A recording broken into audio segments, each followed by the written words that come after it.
ஆறுமுகமங்கலம் கிராமத்தில் அந்த பயங்கர இரவு. யாரோ பின்தொடர்வதை அறிந்த ஆண்டி வேகமாக நடந்தார். அப்பொழுது வயலின் வரப்பில் நிலைதடுமாறி கீழே விழுந்த ஆண்டி தனது உயிரை கையில் பிடித்துக்கொண்டு தலை தெறிக்க அருகில் இருந்த சுடலை மாடன் கோயிலை நோக்கி ஓடினார். மரண பயம் அவரை துரத்தியது. மறுபுறம் வயலுக்கு போயிட்டு வரேன் என்று சொல்லிவிட்டு போன தன் கணவர் இன்னும் விடு திரும்பாதது கண்டு ஆண்டியின் மனைவி வள்ளியம்மாளின் மனம் கலங்கியது. உடனே ஒரு விளக்கை கையில் ஏந்தியபடி இருண்ட வயல்வெளியில் தன் கணவரை தேடி வந்தாள். இருள் சூழ்ந்த அந்த பொழுதில் வயல் வரப்பில் அவள் காலில் ஏதோ தட்டுப்பட்டது. குனிந்து எடுத்தால் அது ஒரு துண்டிக்கப்பட்ட கால். ஐயோ, நான் என்ன செய்வேன்? என் சாமி, நீ எங்க இருக்கே என்று கதறி அழுதாள். பயத்தில் நடுநடுங்கி போய் அந்த காலை கையில் தூக்கி கொண்டே வெறி பிடித்தவளாய் அருகிலுள்ள சுடலை மாடன் கோயிலை நோக்கி ஓடினாள். அன்றைய இரவு சுடலை மாடன் சந்நிதிக்கு முன்னால் வந்து, ஐயா மாயாண்டி, நீ இருப்பது உண்மை என்றால் நீதான் இந்த கொடியவர்களுக்கு பழி தீர்க்க வேண்டும் என்று சபதமிட்டாள். சில தலைமுறைக்கு முன்னால் தென் தமிழகத்தில் தன் பக்தனுக்காக நேரில் வந்து சாட்சி சொன்ன ஆறுமுகமங்கலம் ஐகோர்ட் மகாராஜா என் அப்பன் வேம்படி சுடலை மாடன் வரலாற்றை பார்க்கப் போகிறோம்.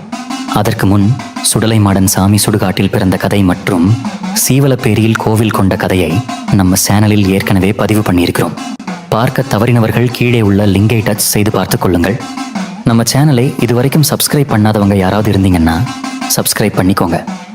மறக்காம இந்த வீடியோவுக்கு ஒரு லைக் போட்டுருங்க.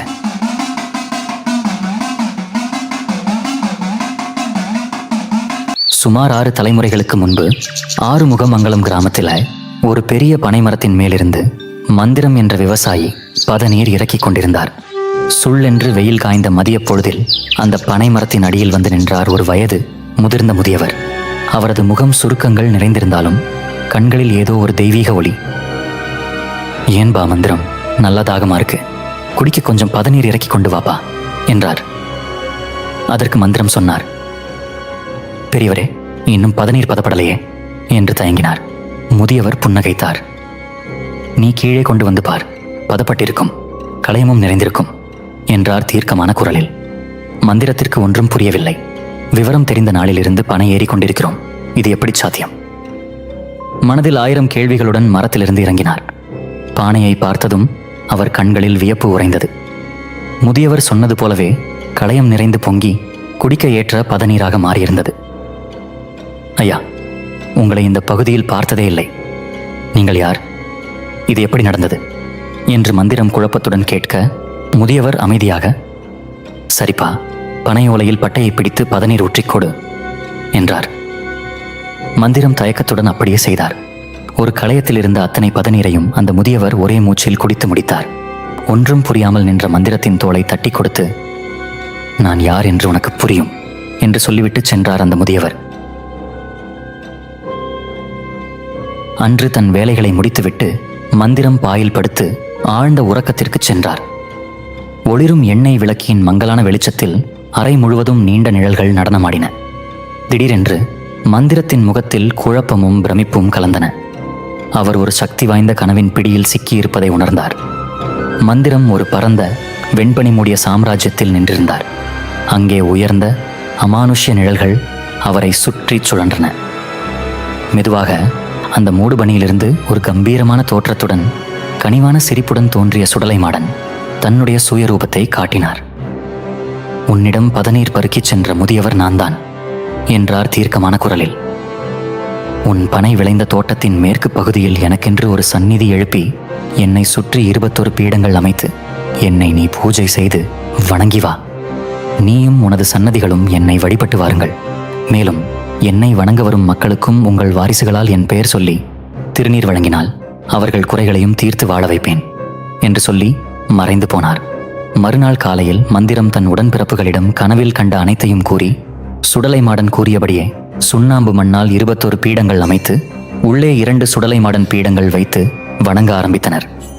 சுடலை மாடன் ஆசைப்பட்ட மாதிரியே பதநீரும் சிறப்பு படையல்களும் வைத்து வழிபட்டனர். காலம் பல செல்ல மந்திரத்தின் வாரிசுகளும் அதன்படியே வணங்க ஆரம்பித்தனர். தங்கள் வயலின் விளைச்சலில் ஒரு பகுதியை பக்தியுடன் சுடலை மாடனுக்கு என்று வைத்து வழிபட்டனர். அதன்பின் அந்த பகுதி மக்களும் பலர் கோவிலுக்கு வந்து தங்கள் குறைகள் தீர்ந்து நல்வாழ்வு பெற ஆரம்பித்தார்கள். மேற்கு பகுதியில் 2 சுடலை மாடன் இருந்ததால் அது இரட்டை சுடலை மாடன் கோயில் என்றும் மேல கோயில் என்றும் அழைக்கப்பட்டது.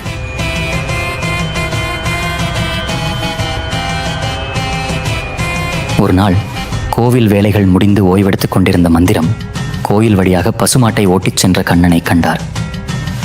மாட்டை எங்கு கொண்டு போகிறாய் என்று மந்திரம் கேட்க, கண்ணன், திருச்செந்தூர் முருகனுக்கு பால் அபிஷேகம் செய்ய நேர்ந்த பால் மாடு இது, அதை கொண்டு போய்விடப் போகிறேன் என்றார். நீ தனியாகவா போகிறாய்? இங்கே வந்து திருநீர் வாங்கிட்டு போ, சுடலை உனக்கு துணையாக வருவார் என்று மந்திரம் அன்புடன் அழைத்தார். கண்ணன் அலட்சியமாக, முருகன் கோவிலுக்கு போறவனை பேய் கோவிலுக்கு கூப்பிடுறியாப்பா என்று கேலியாகச் சொல்லி, நீ கூப்பிடுறதால் வரேன் என முணுமுணுத்துக் கொண்டே மாட்டை கோயிலின் முன் இருந்த அரச மரத்தில் கட்டிவிட்டு உள்ளே சென்றார். கோவிலுக்குள் நுழைந்த கண்ணன் சுடலை மாடனை மட்டமாகவே பேசிக் கொண்டிருந்தார். முருகனைப் போலவே சுடலையும் சிவபெருமானின் மகன்தான்பா என்று மந்திரம் புரிய வைக்க முயன்றார். ஆனால் கண்ணனோ அலட்சியமாக பதிலளித்தார். சரியாக அந்த நேரம் அரச மரத்தின் அடியில் முருகப்பெருமான் 6 முகங்களுடன் காட்சியளித்தார். அவரது கண்கள் ஞானத்தால் ஒளிர்ந்தன. கோவிலில் பேதைமை கூடாது என்பதற்காகத்தான் காட்சியளித்தேன். சுடலையை கைகூப்பி தொழுதுவா, அவர் உனக்கு துணையாக வருவார். செந்தூர் வந்ததும் கொடிமரத்தின் முன்பே சிதறு தேங்காய் உடைத்துவிட்டு உள்ளே வா என்று கூறி ஒரு சில நொடிகளில் மறைந்து விட்டார். அந்த சம்பவத்திற்கு பிறகு அந்த ஊரில் முருகப்பெருமான் 6 முகங்களுடன் மங்களமாய் காட்சியளித்ததால் அந்த இடத்திற்கு ஆறுமுகமங்கலம் என்று பெயர் வந்தது. அந்த காலகட்டத்தில் ஏரலைச் சேர்ந்த தெய்வத்தடியா பிள்ளை என்ற வியாபாரி அருகிலுள்ள கிராமங்களில் வெள்ளிக்கிழமை தோறும் நெல் கொள்முதல் செய்து தனது மாட்டு வண்டியில் ஏற்றி சாத்தான் குளத்தில் சனிக்கிழமை நடைபெறும் சந்தைக்கு கொண்டு சென்று விற்பனை செய்வார். இது அவரது அன்றாட வழக்கமாக இருந்தது. அதேபோல் ஒரு நாள் கணபதி சமுத்திரம் மற்றும் ஆறுமுகமங்கலம் பகுதிகளில் நெல் கொள்முதல் செய்து கோணிப்பைகளில் நிரப்பி மாட்டு வண்டியில் ஏற்றிக்கொண்டு புறப்பட்டார் தெய்வத்தடியா பிள்ளை. வழக்கம்போல் அங்குள்ள இரட்டை சுடலை மாட சுவாமி கோயில் தாண்டி செல்லும் போது ஒரு விசித்திரம் நடந்தது. வண்டியில் இருந்த ஒரு நெல் மூட்டை மாயமாக மறைந்துவிட்டது. அவர் திகைத்து போய் சுற்றுமுற்றும் பார்த்து குழப்பத்துடன் முடித்தார். என்ன நடந்தது என்று அவருக்கு புரியவில்லை. மறுவாரம் வெள்ளிக்கிழமையும் அதே போல் நடந்தது. அவருக்கு ஒன்றும் புரியவில்லை. வாரந்தோறும் வெள்ளிக்கிழமை இது தொடர்ந்தது. இது ஏதோ பேய் பிசாசின் சேட்டையாக இருக்குமோ என்று எண்ணி பயத்தில் உறைந்து போனார் தெய்வத்தடியா பிள்ளை. மாதங்கள் பல கடந்தும் இதற்கான காரணம் தெரியாமல் குழப்பத்தில் தவித்தார். ஒரு வெள்ளிக்கிழமை இரவு தெய்வத்தடியா பிள்ளை ஆழ்ந்த உறக்கத்தில் இருந்தபோது அவரது கனவில் மாயாண்டி சுடலை மாடன் தோன்றினார். அவரது உருவம் ஓர் அமானுஷ்ய ஒளிவட்டத்துடன் மிதந்தது. மகனே, உனது வண்டியிலிருந்து நெல் மூட்டையை நான் தான் எடுத்தேன் என்றார் கர்ஜனை போன்ற குரலில். எனது எல்லைக்குள் தொழில் செய்யும் நீ என்னை கவனிக்கவில்லை என்றார். கனவில் தோன்றிய தெய்வத்தடியா பிள்ளை, நான் முருகனுக்கு அடிமைப்பட்டவன். நான் சைவத்தை மட்டுமே கடைபிடிப்பேன். உனக்கு பலி கொடுத்து பூஜை செய்ய என்னால் முடியாது. உன் இருப்பிடம் தேடி வந்து என்னால் நெல் கொடுக்கவும் முடியலையே என்று கூறினார். சுடலை மாடன் கூறினார், அடுத்து வரும் மாதம் முதல் வெள்ளிக்கிழமை என் கோட்டையிலிருந்து கிழக்கு பகுதி 8வது விளங்காட்டில் அடர்ந்து வளர்ந்து நிற்கும் பனை மரங்களுக்கு இடையே ஒற்றையாய் நிற்கும் வேப்ப மரத்தின் கீழ் புற்றாய் வளர்ந்து நிற்பேன். அவ்விடத்தில் எனக்கு கோயில் எழுப்பி பூஜித்து வா. உன்னையும் உன் சந்ததியினரையும் வளமோடு வாழ வைப்பேன். என் பெயரை சொல்லி வரும் பக்தர்களுக்கு வேறுபாடு பாராமல் திருநீர் கொடுத்து அனுப்பு. அவர்களிடம் எனக்கு வேண்டியதை நான் கேட்டு வாங்கிக் கொள்கிறேன். பூஜை செய்யும் பணிவிடையை நீ செய்தால் போதும் என்றுரைத்து மறைந்து போனார். கனவின் தாக்கத்தால் விழித்துக் கொண்ட தெய்வத்தடியா பிள்ளை ஆடி மாதம் வரை பொறுமையுடன் காத்திருந்தார். சுடலை மாடன் சொன்னபடியே காட்டிற்குள் சென்று தேடினார். அடர்ந்த பனங்காட்டுக்குள் அந்த ஒற்றை வேப்ப மரத்தின் அடியில் ஒரு பிரம்மாண்ட புற்றாக சுடலை மாடன் வீற்றிருந்தார். தெய்வத்தடியா பிள்ளை பக்தி பரவசத்துடன் அவரை வணங்கினார். பின்னர் அந்த இடத்தில் சுடலை மாடனுக்கு எட்டாத உயரத்தில் ஒரு பீடம் போட்டு ஏணியின் உதவியுடன் மாலை சாதூர் அளவுக்கு பீடம் எழுப்பி அதை சுற்றி 21 பந்திகள் அமைத்து அங்கே ஒரு கோயிலை உருவாக்கினார். தெய்வத்தடியா பிள்ளை அந்த கோயிலை நிர்வகித்து தினசரி பூஜைகளை செய்து வந்தார். வேப்ப மரத்தின் அடியில் தோன்றியதாலே இங்கிருக்கும் சுடலை மாடன் வேம்படி மாடன் என்று பெயர் பெற்றார். இந்த கோயில் கிழக்கு திசையில் அமைந்திருந்ததால் அது கீழக்கோயில் என்றும் அழைக்கப்பட்டது. பல காலம் கழித்து ஆறுமுகமங்கலத்தில் வேம்படி சுடலை மாடனின் தீவிர பக்தனாக வாழ்ந்து வந்தார் செல்லையா. அவரது வாழ்வில் ஒவ்வொரு நாளும் ஒவ்வொரு நிமிடமும் இது சுடலையின் அருள் என்று நினைத்து வாழ்ந்தார். சுடலையின் பெயரை கூறி யார் எதை கேட்டாலும் ஒரு கணம் கூட யோசிக்காமல் கொடுத்து விடுவார். தனக்கென்று ஒரு சிறிய குடிசையும் சோறு போட ஒரு சிறு நிலம், இதுதான் செல்லையாவின் சொத்து. அந்த நிலத்தின் வரப்பு பிரச்சனை 3 பேருக்கு இடையே நீண்ட காலமாக இருந்து வந்தது. செல்லையா, அவரது உறவுக்கார தம்பியான ஆண்டி மற்றும் பக்கத்து நிலத்துக்காரர் சின்னத்துரை. அப்போது தன் வயலின் உள்ள நெற்கதிர்களை அறுவடை அறுக்க வேலைக்கு ஆட்களையும் அழைத்து கொண்டு தோட்டத்திற்கு புறப்பட்டார் செல்லையா. நெற்கதிர் அறுக்கும் வேலை மும்முரமாக நடந்து கொண்டிருந்த வேளையில் பக்கத்து வயல்காரன் சின்னத்துரைக்கும் செல்லையாவுக்கும் இடையே ஏற்கனவே இருந்த நிலத்தகராறு மீண்டும் வெடித்தது. வாக்குவாதம் சண்டையாக மாறியது. வேலைக்கு வந்தவர்களும் அந்த சண்டையை விலக்கி இருவரையும் வீட்டிற்கு அனுப்பினார்கள். ஆனால் பழி தீர்த்து கொள்ள ஒரு கொடூரமான திட்டத்தை தீட்டினான் சின்னத்துரை. மாலை வேலையானதும் வேலைக்கு வந்தவர்கள் தங்கள் கூலியை செல்லையாவிடம் வாங்கி கொண்டு கிளம்பினர். நெல் மூட்டைகள் அனைத்தும் அந்த பகுதி நெல் வியாபாரியான தெய்வத்தாடியான் பிள்ளை கையில் சேர்க்கப்பட வேண்டும் என்பதால் அதுவரை பாதுகாப்பாக வயலின் குடிசையிலேயே வைத்திருக்க வேண்டும் என செல்லையா முடிவு செய்து அங்கேயே தங்கினார். இரவு பொழுது அந்த வழியாக வந்த தன் உறவுக்காரனான தன் தம்பி ஆண்டியை வரவழைத்து, சிறிது நேரம் என் நெல் மூட்டைகள் பார்த்துக்கொள், நான் வீட்டின் வரை சென்றுவிட்டு வருகிறேன் என்று சொல்லிவிட்டு செல்லையா கிளம்பினார். அப்பொழுது அந்த இரவு நேரத்தில் வெளியே இடி இடிக்கும் சத்தம் கேட்டது. நெல் மூட்டைகள் நனைந்தால் வீணாகிவிடும் என்று எண்ணிய ஆண்டி மழை பெய்கிறதா என்று பார்க்க குடிசையிலிருந்து வெளியே வந்தான். அவனுக்கு ஒரு பெரும் அதிர்ச்சி காத்திருந்தது.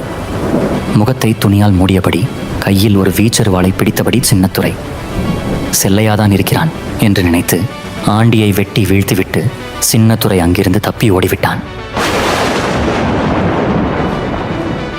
அதே நேரத்தில் வயலுக்கு வந்த செல்லையா உயிருக்கு போராடி கொண்டிருந்த ஆண்டியை காப்பாற்ற முயன்றார்.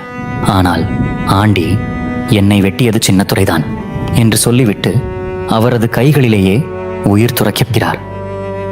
தன் கணவனை காணவில்லை என்று வயலுக்கு வந்த ஆண்டியின் மனைவி இந்த காட்சியை கண்டு பயத்தில் உறைந்து போய் அழுது கத்தி இந்த கொடூரமான செய்தியை அந்த பகுதியை ஆட்சி செய்த பிரிட்டிஷ் காவலரிடம் வந்து கூறினாள். இறந்த ஆண்டிக்கும் இரத்தக்கரையுடன் நிற்கும் செல்லையாவுக்கும் ஏற்கனவே நிலத்தகராறு இருந்தது. ஊர் அறிந்த விஷயம் என்பதால் கொலை பழி செல்லையாவின் மேல் விழுந்தது. அவரது மனைவி பொன்னுதங்கம், எறும்புக்கும் தீங்கு நினைக்காத என் ராசா, நீயா கொலை செய்தாய் என்று கதறுகிறாள். செல்லையா அவளை அணைத்து, நீ நம்புறியா புள்ள? ஊர் சொல்லட்டும், நான் கொலை செய்திருப்பேன்னு நீ நினைக்கிறியா தங்கம் என்று கேட்டபடி கண்ணீர் விட்டார். அப்பொழுது பிரிட்டிஷ் காவலர்கள் வந்து செல்லையாவை கைது செய்து அழைத்துச் சென்றனர். மறுநாள் நெல்லை மாவட்ட நீதிமன்றத்தில் கொலை வழக்கு விசாரணைக்கு வந்தது. அந்த காலத்தில் தாலுகா கோர்ட், ஜில்லா கோர்ட் என்று அழைக்கப்பட்ட நீதிமன்றங்களில் ஜில்லா கோர்ட் உயர்ந்த நீதிமன்றமாக கருதப்பட்டு பேச்சு வழக்கில் ஹை கோர்ட் என்று அழைக்கப்பட்டது. முதல் நாள் வழக்கு விசாரணையின் போது நீதிபதியின் கேள்விக்கு பதிலளித்த செல்லையா, ஐயா, நான் பழி பாவங்களுக்கு அஞ்சுபவன். ஒரு உயிரை எடுக்கும் அளவுக்கு மனதிலும் உடலிலும் துணிவு எனக்கில்லை. கட்டிய மனைவியும் பெற்ற பிள்ளைகளும் என் ஆதரவின்றி பரிதவிக்கிறார்கள். நான் கொலை செய்யவில்லை, வக்கீல் வைத்து வாதாட வசதியும் இல்லை, என்னை விட்டுவிடுங்கள் என்றார்.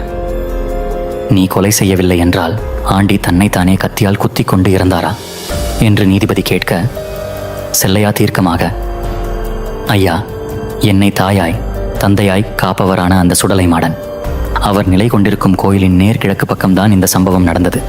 அதனால அவருக்குத்தான் எல்லாம் தெரியும் என்றார். உடனே நீதிபதி, அப்படி என்றால் அவர் வந்து சாட்சி சொல்வாரா என்று கேட்க, நீதிமன்ற அவையில் இருந்த அனைவரும் சத்தமாக சிரித்தனர். செல்லையா குற்றவாளி கூண்டுக்குள் சோகமாய் நிற்க கண்களிலிருந்து கண்ணீர் பெருக்கெடுத்து வழிந்தோடியது.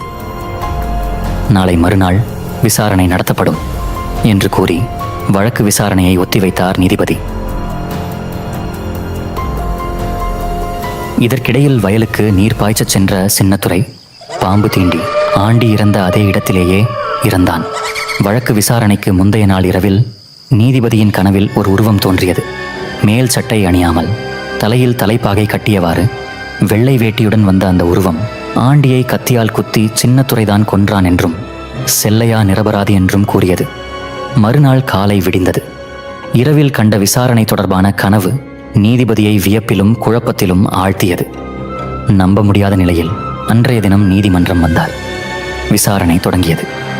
குற்றவாளி கூண்டுக்குள் செல்லையா சுடலை மாடனை எண்ணிக்கொண்டு எந்த தண்டனை வந்தாலும் ஏற்றுக்கொள்ள தயாரான மனநிலையில் நின்று கொண்டிருந்தார்.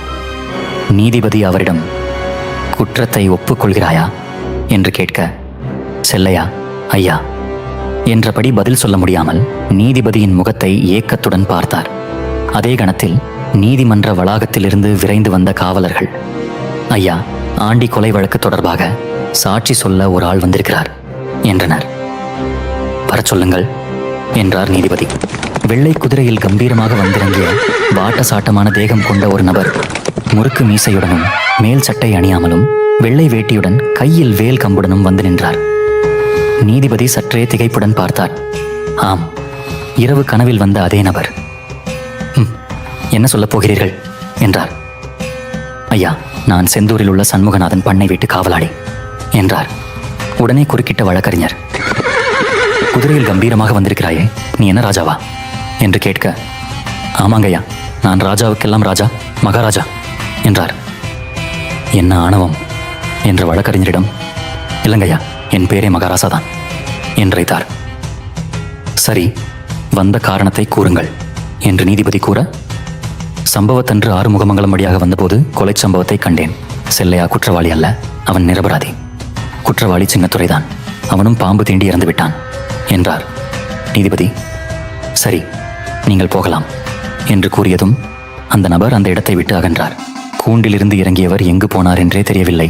மாயமாக மறைந்து விட்டார். அவர் நின்ற இடத்திலிருந்து பிச்சிப்பூ, ஜாதி மல்லி மனம் கமழ்ந்தது. நீதிமன்றத்தில் அனைவரும் திகைத்து நின்றனர். நீதிபதி செல்லையாவை அழைத்து, உன் சாமி பேர் என்ன சொன்ன என்றார். செல்லையா சுடலை மாடன் என்றார். யுவர் கார்ட் இஸ் கிரேட் என்று கூறி ஆண்டி கொலை வழக்கிலிருந்து செல்லையாவை விடுதலை செய்து உத்தரவிட்டார் நீதிபதி. ஹைகோர்ட்டில் சாட்சி சொல்லி தன்னை நம்பிய பக்தனை காப்பாற்றியதால் அன்று முதல் ஆறுமுகமங்கலத்து சுடலை மாடன் ஐகோர்ட் மகாராசா என்றழைக்கப்பட்டார். மேலும் இந்த கோவிலில் பல சிறப்புகள் உண்டு. வாரம் வாரம் செவ்வாய்க்கிழமை தோறும் கோவிலில் சிறப்பு பூஜைகள் உண்டு. கடன் பிரச்சனை மற்றும் குழந்தை இல்லாதவர்கள் இந்த கோவிலுக்கு வந்து சீட்டு எழுதி வைத்தால் உடனே சரியாகிவிடுகிறது என்று கூறுகின்றனர். மேலும் பில்லி சூனியம், ஏவல் மற்றும் பேய் பிசாசு சேட்டை உள்ளவர்கள் இந்த கோவிலுக்கு வந்தால் அனைத்து பிரச்சனைகளும் சரியாகிறது என்றும் கூறுகின்றனர். இந்த கோயில் இன்றும் கீழக்கோயில் என்று அழைக்கப்படுகிறது. மண் பீடமாகவே சுவாமி வீற்றிருக்கிறார். மூலவர் இருக்கும் இடம் பனை ஓலையால் வேயப்பட்டிருக்கிறது. இவ்வாலயத்தில் ஆடி அல்லது ஆவணி மாதங்களில் சுடலை மாடனின் உத்தரவிற்கிணங்க கொடைவிழா நடத்தப்படுவதாக கோயில் நிர்வாகத்தினர் கூறுகின்றனர். அதாவது, கொடைவிழா நடத்தும் பொருட்டு ஆடி மாதம் சந்நிதியில் அமர்ந்து ஆலோசிக்கும் போது பள்ளி சத்தம் எழுப்பினால் அதை சுடலை ஆண்டவனின் உத்தரவாக ஏற்று கொடை நடத்த முடிவு செய்கின்றனர். பள்ளி சத்தம் எழுப்பாமல் இருந்தால் குறிக்கப்பட்ட நாள் மாதம் கடந்தும் விழா எடுப்பதில்லை. நாள் மாதம் மாறிக்கூட அந்த உத்தரவு வந்த பின்தான் கொடை நடந்ததாக பக்தர்கள் கூறுகின்றனர். சுடலை மாடனே பள்ளி ரூபம் கொண்டு உத்தரவு கொடுப்பதாக நம்புகின்றனர். மேலும் சீவலப்பேரியில் சுடலை மாடன் சாமி கோவில் கொண்ட கதையை பார்க்க தவறினவர்கள் கீழே உள்ள லிங்கை டச் செய்து பார்த்து கொள்ளுங்கள். இந்த வீடியோவை பார்த்த அனைவருக்கும், தங்கள் குடும்பத்தினருக்கும் ஆறுமுகமங்கலம் ஐகோர்ட் மகாராஜா என் அப்பன் வேம்படி சுடலை மாடன் அருள் பரிபூரணமாக கிடைக்க வேண்டிக் கொள்கிறேன். இன்னும் இந்த மாதிரி நம்முடைய தெய்வங்களின் வரலாற்றை அல்லது நம் பண்டைய கோவில்களின் தலபுராணங்களை சினிமாட்டிக் ஸ்டோரியாக அடுத்தடுத்த வீடியோவில் பார்க்கலாம். உங்களுடைய கருத்துக்களை அல்லது உங்களுடைய அனுபவங்களை கமெண்ட் செக்ஷனில் தெரியப்படுத்துங்கள். உங்களோட சப்போர்ட்டை என்னோட சேனலுக்கு சப்ஸ்கிரைப் பண்ணியும், இந்த வீடியோவுக்கு லைக் பண்ணியும், கமெண்ட் பண்ணியும், இந்த வீடியோவை உங்களோட ஃப்ரெண்ட்ஸ் அண்ட் ஃபேமிலி கூட ஷேர் பண்ணியும் தெரியப்படுத்துங்க.